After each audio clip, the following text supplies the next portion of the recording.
Exam দিতে যখন এসেছি তখন খালি হাতে তো এক্সাম দিতে আসিনি, আমি তো ফুল প্রিপারেশন নিয়ে এসেছি। হ্যাঁ, আগের দিন তো কেউ আমাকে একটাও দেখায়নি। সেই জন্যই আমি বাধ্য হয়ে আজ প্রিপারেশন নিয়ে এসেছি। আজকে আর আমাকে কেউ হারাতে পারবে না, পরীক্ষার খাতা পুরো ফাটিয়ে দেবো। শুধু কোশ্চেনটা হাতে পাওয়ার অপেক্ষা। হ্যাঁ ম্যাম, এটা আছে, এটাও তো আছে, এটাও আছে। আরে বাবা, সবগুলো তো কমন এসেছে, কিন্তু এখন বের করে কিভাবে লিখবো? সবাই তো লিখতেও শুরু করে দিয়েছে। যাই হোক, এবার আমি লিখতে শুরু করি, হাতে বেশি সময় নেই। এখানে কেউ নেই তো?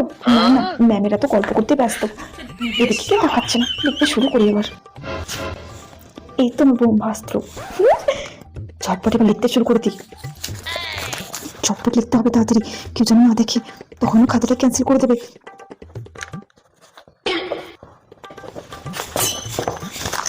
এটা হয়ে গেছে, এটা কোথায় ফেলবো? ওই বেঞ্চের নিচে ফেলে দিই।